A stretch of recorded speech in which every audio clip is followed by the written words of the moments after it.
अस्सलामुअलैकुम my YouTube family and welcome back to my channel again. तो आज जिस वीडियो पे मैं रिएक्ट कर रही हूँ वो है अभी एंड न्यू की वीडियो, जो कि है Pakistan and India space race. तो देखते हैं वीडियो कैसी है, उम्मीद है कि अच्छी ही होगी। और जो है जो लोग मेरे चैनल पे न्यू आए हैं प्लीज़ मेरे चैनल को सब्सक्राइब कर दे, सब्सक्राइब करना ना भूलिएगा। सब्सक्राइब का बटन दबा दे, कुछ नहीं जाता है। तो और जो पुराने मेरे सब्सक्राइबर्स हैं वो अपने दोस्तों के साथ, फैमिली मेम्बर्स के साथ शेयर करें ताकि वो लोग भी मेरे चैनल को सब्सक्राइब करें। तो वीडियो को करती हूँ मैं स्टार्ट। पाकिस्तान भारत से ज्यादा फास्ट ग्रो हो रहा है। पाकिस्तान साइंस में भारत से 2 कदम आगे है। इनफैक्ट पाकिस्तान भारत को स्पेस सेक्टर में पछाड़ रहा है। अगर मैं ये सारी बातें कहूँ तो आप मुझ पर हंसेंगे, लेकिन एक जमाना था जब ये तीनों स्टेटमेंट्स सच थे। यस, पाकिस्तान भारत से पहले स्पेस में पहुंचा था। तो आज भारत पाकिस्तान से आगे कैसे निकला?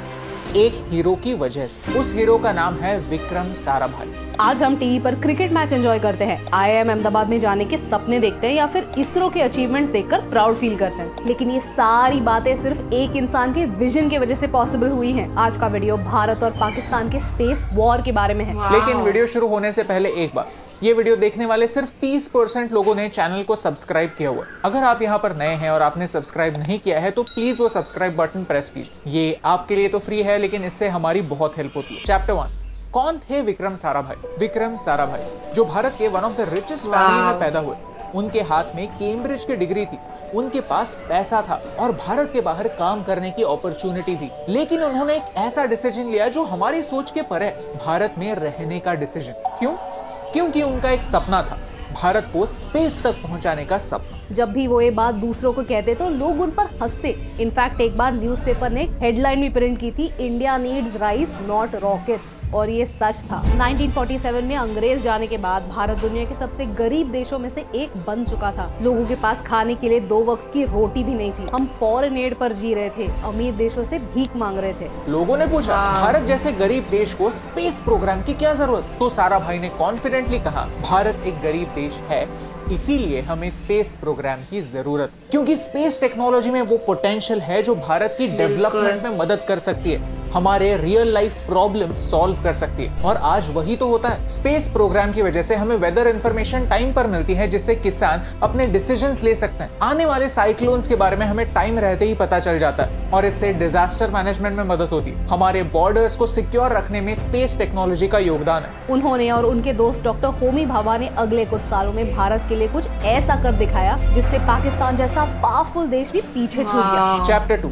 The space race. बात है 1957 की, जब USSR ने एक चमत्कार किया। एक आर्टिफिशियल मून स्पेस में भेजा जिसका नाम था स्पुतनिक। ये आर्टिफिशियल सैटेलाइट था तो बस एक फुटबॉल के साइज का, लेकिन जब ये स्पेस में पहुंचा तो इसने 2 मैसेजेस पूरी दुनिया तक पहुंचाए। एक कि अमेरिका से पहले USSR स्पेस में पहुंच गया, और दूसरा स्पेस में पहुंचना हर देश के लिए पॉसिबल है। कुछ ही महीनों बाद उन्होंने लाइका नाम के एक डॉग को भी स्पेस में भेजा। अमेरिका डर गई। नासा स्पेस रेस में पीछे छूट रहा था। USSR की तरक्की अमेरिका के लिए बैड न्यूज थी, लेकिन दूसरे देशों के लिए एक रे ऑफ होप। अमेरिका और USSR के स्पेस रेस के बारे में हम सब जानते हैं, लेकिन भारत और पाकिस्तान के बीच भी एक स्पेस रेस चल रही थी। ये है डॉक्टर अब्दुल सलाम, जो पाकिस्तान के सबसे स्मार्टेस्ट माइंड्स में से एक थे। उन्हीं के जीनियस की वजह से पाकिस्तान ने ईयर 1961 में अपना स्पेस प्रोग्राम लॉन्च किया और अगले ही साल एक साउंडिंग रॉकेट भी। भारत के स्पेस प्रोग्राम के 8 साल पहले USSR, जापान, इजराइल के बाद पाकिस्तान स्पेस में जाने वाला एशिया का 4था देश बन गया। लेकिन उन्होंने ये किया कैसे?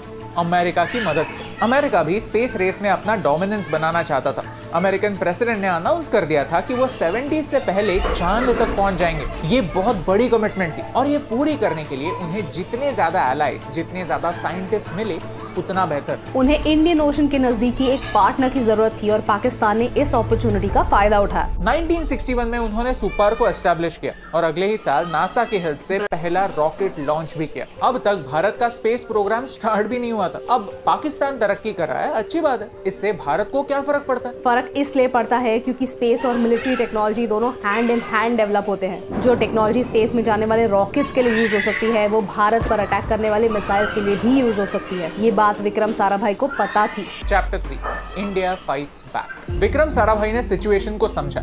उनके पास एक लंबी लिस्ट थी प्रॉब्लम्स की। भारत के पास क्या क्या नहीं था? इंफ्रास्ट्रक्चर नहीं, ऐसे लोग जो भारत को लीड कर सकते हैं? नहीं। अच्छे साइंटिस्ट को देने के लिए पैसा? बिल्कुल नहीं। At that time India had nothing but we had hope. उन्होंने इन सारे प्रॉब्लम्स को वन बाय वन एड्रेस करना स्टार्ट किया। एट द सेम टाइम एक और लिस्ट बनाई, अपने स्ट्रेंथ्स की लिस्ट। विक्रम साराभाई खुद कॉस्मिक रेस के फील्ड में एक्सपर्ट थे। उन्हें खुद नोबेल प्राइज विजेता सीवी रमन ने ट्रेन किया था और उनके फ्रांस और अमेरिका में बहुत अच्छे कॉन्टैक्ट्स थे। उनके हाथ एक इम्पॉसिबल टास्क था। बिना किसी स्पेस प्रोग्राम के, बिना इक्विपमेंट के, बिना पैसे के दुनिया को कन्विंस करो कि भारत के स्पेस सेक्टर में इन्वेस्ट करें। हम में दम है और इससे पूरी दुनिया का फायदा हो सकता है। और उन्होंने ये करके दिखाया। अमेरिका ने अपने अपाचे रॉकेट्स प्रोवाइड किए, फ्रांस ने फ्री में पेलोड प्रोवाइड किया। ये माल एक बैलगाड़ी से तुम्बा लॉन्चिंग स्टेशन पहुंचा और 22 नवंबर 1963 में भारत की धरती से पहला साउंडिंग रॉकेट लॉन्च हुआ। साराभाई ने इम्पॉसिबल को पॉसिबल करके दिखाया। चैप्टर 4, इसरो और उसके अचीवमेंट्स। पहला रॉकेट लॉन्च होने के बाद भी इसरो को एज एन ऑर्गेनाइजेशन फॉर्म होने के लिए 6 साल लगे। उसके बाद इसरो ग्रो कैसे हुआ? उन्होंने ग्रोथ के लिए लीप फ्रॉगिंग अप्रोच अपनाया। लीप फ्रॉगिंग का मतलब है जो टेक्नोलॉजी दूसरे देशों ने डेवलप की है उनकी मदद लो। सेम डेवलपमेंट करने में टाइम वेस्ट मत करो, उससे आगे बढ़ो। इस अप्रोच की वजह से कई सारे अपॉर्चुनिटीज भारत के लिए खुल गए। इसरो ने साइट यानी satellite instructional television experiment conduct किया। इसके थ्रू 2400 गाँव में हजारों लोगों को सैटेलाइट के थ्रू एजुकेशन देना स्टार्ट किया। 1983 में इसरो ने इनसैट यानी हमारा पहला सैटेलाइट कम्युनिकेशन सिस्टम लॉन्च किया।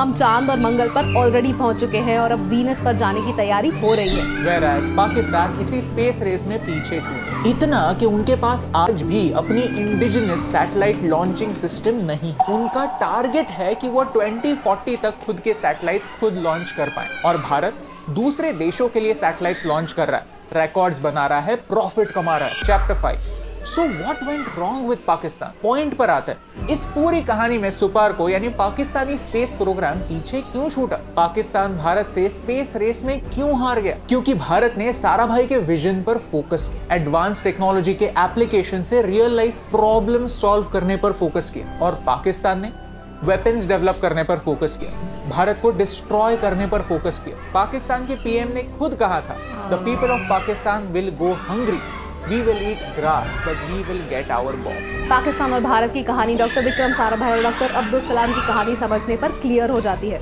डॉक्टर अब्दुल सलाम एक महान साइंटिस्ट थे। उन्हें आगे जाकर एक नोबेल प्राइज भी मिला। लेकिन 1974 में प्राइम मिनिस्टर जुल्फिकार अली भुट्टो ने एक बिल पास किया जिससे अहमदी लोगों को नॉन मुस्लिम डिक्लेयर कर दिया गया। इस नए लॉ की वजह से डॉक्टर अब्दुल सलाम जैसे ग्रेट इंसान को सुपारको की हेड पोजीशन से निकाल दिया गया। डॉक्टर सलाम loved his country, Vikram Sarabhai loved his country, but only one country loved their scientist back, and that's the difference.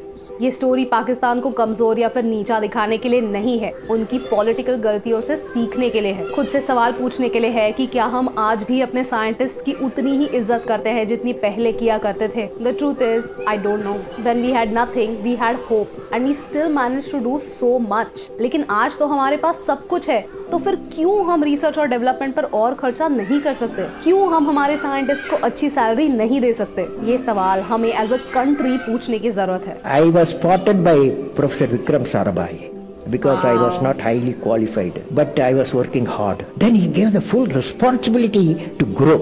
ISRO, IIM Ahmedabad, physical research laboratory, इन्हें हम मॉडर्न भारत के मंदिर मानते हैं और इन मंदिरों को बनाने के लिए विक्रम साराभाई ने अपनी पूरी लाइफ इन्वेस्ट की। केम्ब्रिज से डिग्री होने के बावजूद, भारत के बाहर अपॉर्चुनिटीज होने के बावजूद उन्होंने यहाँ पर रहकर भारत के लिए कुछ करने का सोचा। आराम की जिंदगी को टाटा बाय बाय कहकर स्ट्रेस भरी लाइफ को अपनाया। शायद इसी स्ट्रेस ने एक रात विक्रम साराभाई की जान ले ली। He was only 50. आज है 30 दिसंबर, वही दिन जिस दिन विक्रम साराभाई इस दुनिया को छोड़कर चले, लेकिन उनका कंट्रीब्यूशन आज भी जिंदा है। Aspect of space research which I would like to stress most is in relation to the national capability, the self-confidence that this will generate. एक इंसान एक बार नहीं 2 बार मरता है। एक बार तब जब वो खुद मरता है और दूसरी बार तब जब वो हमारी मेमोरी से भी मर जाए। तो मेरा एक सवाल आपसे, क्या हम भी वही गलतियां करेंगे जो पाकिस्तान ने डॉक्टर अब्दुल सलाम के साथ की? चलिए आज के दिन विक्रम साराभाई को मरने नहीं देते, उनकी वैल्यूज को जिंदा रखते हैं, उनकी स्टोरी वीडियो यहीं एंड होती है और अब मुझे लगता है कि हमें इस वीडियो से बहुत कुछ सीखने को मिलता है कि नथिंग इज़ इम्पॉसिबल। मतलब हम जो सोचते हैं कि ये नहीं हो पाएगा, अगर हम एक होप रखें, एक मेहनत करें तो वो ज़रूर होता है।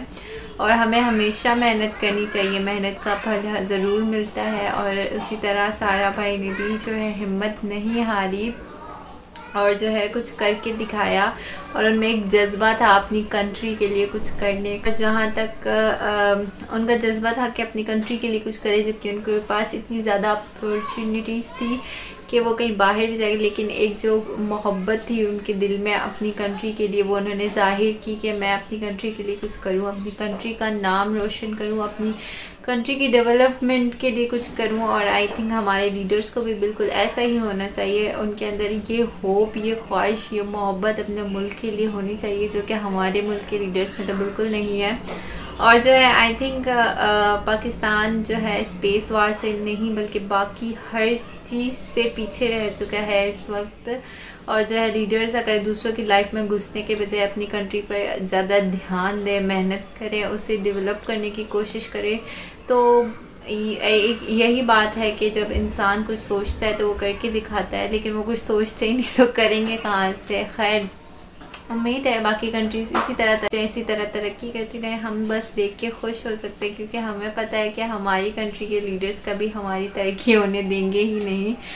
खैर, वीडियो को यहीं एंड करती हूँ। उम्मीद है कि आप लोगों को वीडियो पसंद आई होगी। मैं मिलती हूँ आपसे नेक्स्ट वीडियो में। और हाँ, एक और बात बोलना चाहूँगी, वीडियोस कुछ लेट आएंगी तो आप लोग माइंड नहीं कीजिएगा। कमेंट सेक्शन के मुताबिक सबकी वीडियोस आएंगी, सारी कमेंट्स जो जिसने की है ना, सबकी वीडियोस आएंगी, लेकिन कुछ लेट आएंगी क्योंकि अभी वेकेशंस चल रही हैं विंटर की, और विंटर वेकेशंस में गेस्ट वगैरह आ रहे हैं और शादी सीज़न भी चल रहा है, तो इस वजह से लेट वीडियोस आएंगी। तो आप प्लीज़ माइंड नहीं कीजिएगा, एक बंदे की कमेंट की वीडियो आएगी लाजमी। तो उम्मीद है कि आप लोग ऐसे ही प्यार देते रहेंगे। मैं मिलती हूँ आपसे नेक्स्ट वीडियो में, तब तक के लिए अल्लाह हाफ़िज़।